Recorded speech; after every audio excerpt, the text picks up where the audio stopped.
Hello बच्चों, कैसे हैं आप सभी। मैं आशा करती हूँ आप सभी लोग स्वस्थ और प्रसन्न हैं। तो आज हम हमारा पाठ भाषा और व्याकरण को पढ़ेंगे और समझेंगे। तो फिर हम शुरू करते हैं भाषा से। भाषा क्या है? भाषा वह माध्यम है या वह साधन है जिसके द्वारा हम अपने मन की बातों को, मन के विचारों को किसी अगले व्यक्ति के सामने प्रस्तुत करते हैं और बदले में उससे प्रत्युत्तर लेते हैं।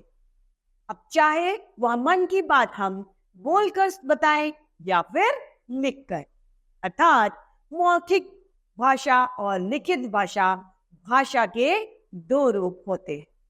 मौखिक भाषा में हम अपने मन के भावों को, विचारों को बोलकर किसी अगले व्यक्ति के सामने प्रस्तुत करते हैं, और लिखित भाषा में हम लिखकर अपने मन के भावों को दूसरे व्यक्ति के सामने प्रस्तुत करते हैं। टेलीफोन पे बात करना, मंत्री जी द्वारा भाषण देना मौखिक भाषा का उदाहरण है, क्योंकि इसमें हम अपनी बात को बोलकर ही समझा रहे हैं, चाहे वो टेलीफोन के माध्यम से हो या फिर मंत्री जी द्वारा मंच पर बोला गया भाषण। अब आते हैं लिखित भाषा। लिखित भाषा क्या है? जिसमें हम लिखकर बताते हैं, अर्थात पत्र लिखना, पत्र पत्रिकाएं या फिर न्यूज़पेपर अर्थात अखबार एक लिखित भाषा का रूप है। क्यों? क्योंकि इसमें मिली हमें जानकारियां वह किसमें है? लिखित रूप में है। चाहे हम उसे लिखा हुआ पढ़कर समझ रहे हैं, हमें जानकारी लिखी हुई मिल रही है, अर्थात किसी को लिखकर पढ़ना, समझना ही लिखित भाषा है। तो आइए इस भाषा और व्याकरण को विस्तार से पढ़ते और समझते हैं।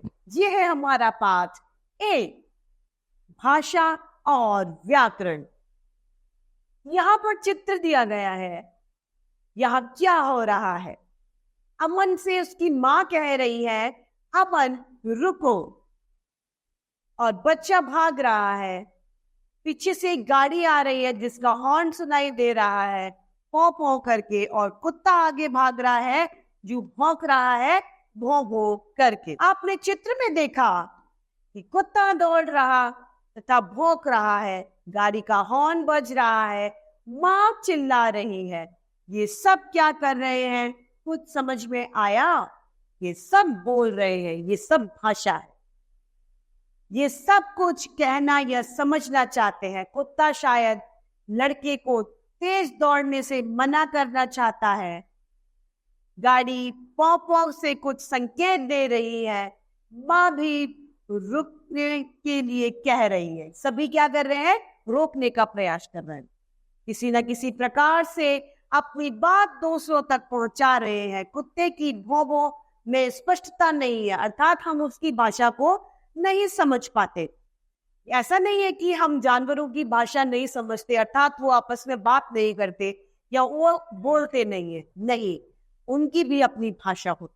जैसे हम आप आपस में बात करते हैं, अपनी मन की बातों को रखते हैं, उसी तरीके से जानवर भी आपस में बातें करते हैं और अपनी बात दूसरे के आगे रखते हैं। वह मात्र एक संकेत है। क्या? भौ भौ एक संकेत है। गाड़ी की पौ पौ भी एक संकेत है, पर हम अपनी बात केवल संकेतों के द्वारा नहीं कर सकते। यह निश्चित नहीं है कि जो संकेत आप दे रहे हैं, जो इशारा आप कर रहे हैं, वह अगले व्यक्ति को वही निश्चित रूप में समझ में आए जो आप उसे कहना चाह रहे हैं। अर्थात सांकेतिक भाषा का मूल्य नहीं है, उसे मान्यता प्राप्त नहीं है। अपने विचार दूसरों तक पहुंचाने और दूसरों के विचार जानने के लिए हमें भाषा की आवश्यकता पड़ती है। भाषा के माध्यम से हम अपने विचार एक दूसरे तक पहुंचाते हैं। भाषा के दो रूप होते हैं, पहला मौखिक भाषा, दूसरा लिखित भाषा।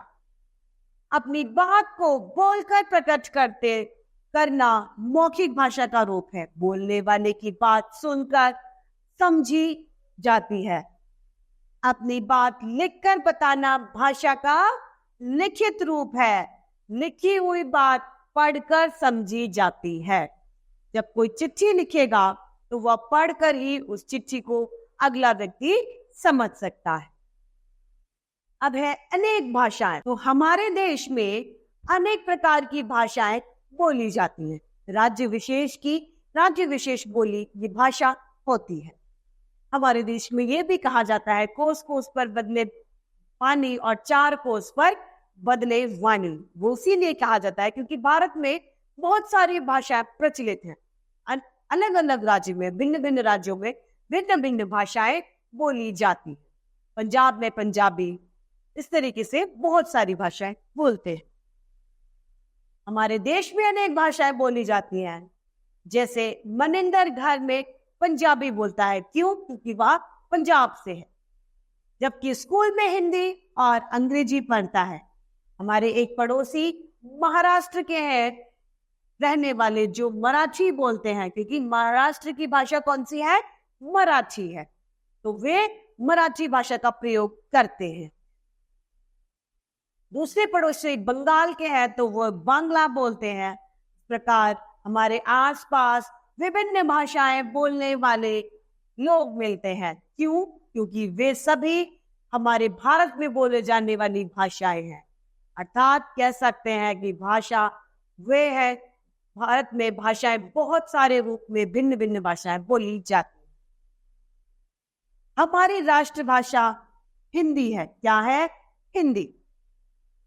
इसी तरह संसार में अनेक भाषाएं हैं। जैसे इंग्लैंड में अंग्रेजी, जर्मनी में जर्मन, जापान में जापानी, पाकिस्तान में उर्दू तथा चीन में चीनी भाषा बोली जाती है। अब आता है लिपि। लिपि क्या है? किसी भी भाषा को बोलने और लिखने का ढंग दूसरी भाषा से अलग होता है। प्रत्येक भाषा की अपनी स्वयं की एक लिपि होती है। हमारी हिंदी भाषा की लिपि देवनागरी लिपि है। वैसे आपको एक बात पता है कि संस्कृत ही हमारी हिंदी भाषा की जननी है। अर्थात संस्कृत हिंदी की माँ है। हिंदी का जन्म संस्कृत से हुआ। अतः हिंदी और संस्कृत दोनों की ही लिपि देवनागरी लिपि कहलाती है। प्रत्येक भाषा के विशेष चिन्ह होते हैं। क्या होता है? प्रत्येक भाषा के एक विशेष चिन्ह होता है और इन चिन्हों को ही हम लिपि कहते हैं। भाषा को लिखने में जो चिन्ह प्रयोग में लाए जाते हैं उन्हें लिपि कहा जाता है। हिंदी भाषा की लिपि देवनागरी है। अंग्रेजी भाषा की रोमन, उर्दू भाषा की फारसी और पंजाबी भाषा की गुरुमुखी लिपि है। यदि हम हिंदी को रोमन लिपि में लिखे तो ठीक से नहीं समझ पाएंगे। इसे समझने के लिए थोड़ा आसपास ही पहुंच जाएंगे। जैसे मैंने पुस्तक पढ़ी, किसी अन्य लिपि में लिखने के लिए हमें उस लिपि के चिन्हों की जरूरत पड़ेगी, अन्यथा हम भाषा को ठीक से नहीं समझ पाएंगे। क्योंकि मैंने पुस्तक पढ़ी में कहीं भी हिंदी का कोई शब्द, कोई चिन्ह नहीं आया है। अर्थात यह अंग्रेजी भाषा का ही कहलाएगा। क्या? शब्द। अब है व्याकरण। भाषा को शुद्ध बोलने, लिखने और पढ़ने में हमें व्याकरण की आवश्यकता होती है। लड़की पढ़ रहा है, लड़का नाच रही है, ये व्याकरण की दृष्टि से अशुद्ध वाक्य है। क्यों? क्योंकि दोनों वाक्य पढ़कर हमें हंसी आ रही है, क्योंकि इन वाक्यों में व्याकरण के नियमों का पालन नहीं किया गया। सही वाक्य क्या होगा? लड़की पढ़ रही है और लड़का नाच रहा है। यही शुद्ध रूप और इनकी जानकारी हमें व्याकरण के द्वारा होती है। भाषा के सही ढंग से लिखने पढ़ने के लिए कुछ नियम होते हैं। इन नियमों को हम व्याकरण से जानते हैं, या फिर यह कह सकते हैं भाषा को शुद्ध रूप में लिखना या पढ़ना व्याकरण शास्त्र का रूप है। इसी तरीके से हमारा पाठ समाप्त होता है। तो आइए एक बार संक्षेप में जानते हैं कि हमने इस पाठ में क्या पढ़ा। पहला, अपने विचार दूसरों तक पहुंचाने तथा दूसरों के विचार को जानना ही भाषा है। भाषा के दो रूप होते हैं, लिखित तथा मौखिक।